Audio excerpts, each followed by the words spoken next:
Hey everyone, here's how to easily get the Platinum rank in the new Takedown in Borderlands 4, Takedown at Hadron Abyss. This will get you all the Platinum chests for the new loot, and the best part about this is it works all the way up to Mayhem rank 20, which is honestly really hard, and it also works in the Hardcore Takedown if you want to do that instead. And I'll be showing you all the best weapons and strategies here, and I'll have the footage sped up here now. Dark Beast is honestly the best weapon here because there's a lot of enemies, and its naturally piercing bullets work great.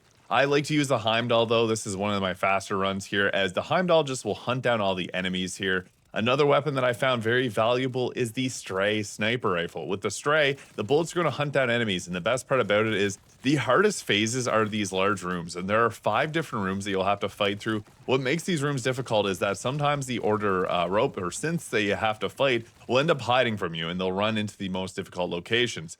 Just a note or a reminder, the very start of this area that we run in through, you have to beat every single enemy there. Don't leave a single synth there standing because that'll hold you up. But that first room there can be reliably cleared pretty quickly. Whenever you clear a room, you see the objective change on the left-hand side of the screen. Go and do the objective right away. So if it says to kill synths, go ahead and take them down. If it says to move to the next room, move to the room. Even if there's enemies there, like the large fish creatures that pop up, you don't actually have to fight them. They're just kind of there to help with managing the aggro. But you can see here the Heimdall heavy ordnance here is extremely valuable just for its tracking purposes. If you don't have the DLC, I would recommend using the Stray sniper rifle when you can find an enemy, and then bringing out the Dark Beast whenever you do find them, because the Dark Beast has the explosive crystals, and pretty much all the enemies here are going to have shock as well as the armor. So you're going to want to have corrosive and shock weapons. I brought the new Gomi assault rifle, which you'll see me rip out here in a moment. I found the Gomi to be really nice because when you're using that, it just shreds through the shields. I like the Gomi with the Ripper parts because otherwise you're going to be spamming your mouse button, and I just found that to be annoying. The Dark Beast, there's the Gomi there. I like the Dark Beast with a shotgun loader, but I don't swap to it that often because you want to save your shotgun bullets. I'm using a heavy or an infinite ammo or Harlow build here, so I will have that linked in the comments. That boss there is really annoying because it will heal itself. You want to try and burst it down as much as possible. And I found guns work better than the Heimdall when you're facing off against this mini boss. So I'd recommend bringing out the Dark Beast. And if you have the Gomi with Ripper and Shock override on it, that works great. The Oh My God submachine gun also works great, or any other of the like Juliet Sparkle or the Jailbroken Gatling, which are added with the last update. Those pearlescents with a Shock override will help a lot here. You really are focused on having shock as well as corrosive here. The only red health bar is at the end when you fight against the Child of Terramorphus here, which is obviously quite challenging. But yeah, you see here, once you enter a room, it's all about either lining up your shots with the Dark Beast so you can hit as many people as possible. The Dark Beast should also have a Jacob's roll on so that you're able to hit and ricochet the bullets around, because with that, you're actually able to just, destroy and have the ricochets carry for you. For the enhancement, I'm also using the Jacobs enhancement because I found the extra ricochet made a huge difference here. But if you're relying on the heavy ordnance here, it's good to just focus on using like any type of Torg enhancements here. You could also use the Shalashaska pistol, which was added with the one of the bounty packs previously. And you can see here, whenever you can't find an enemy, pulling out the Stray just to fire off a couple shots works great. Now, this is the next hard area whenever you're going against all these extra bosses. These health bars here, there's not really much information on them. These are counted as overshield. These don't actually have a weakness, so you can use any type of element. I was trying pearlescence to figure out if they do have a weakness. Similar to Subjugator and Thol, they don't. It's just whatever damage type you have. I found the Heimdall works great for this section, but this is also a nice spot to bring out the Crow Source. The Crow Source is a very powerful weapon, especially against bosses and more high health enemies here. This was on Mayhem 12, I believe, so if you're just attempting this on lower Mayhems, it'll be obviously a lot easier. And as you go higher, that is the biggest time sink in this area. Whenever you see that vending machine after you beat these bosses, always purchase ammo because that just is something you want to be doing. There are ammo boxes scattered throughout, and if you're using the Mantra shotgun, the Mantra shot can actually break those open, so you don't have to wait for the animation. You can shoot it from range. But what I'm doing here as Harlow is I'm using my ult or my action skill there, and whenever it's active, it's gonna apply the debuff to all the enemies. And I'm running around with the Heimdall here, just trying to hit them as much as possible.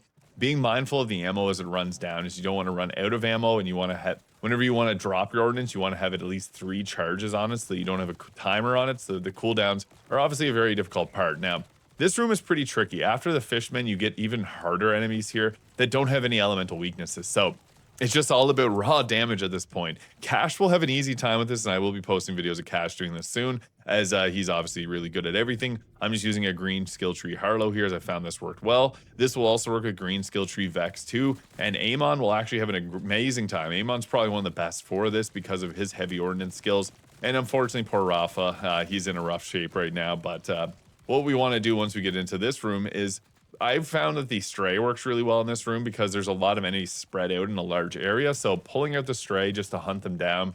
The Stray has 2 bullets that'll home in on targets, but you still need to aim it.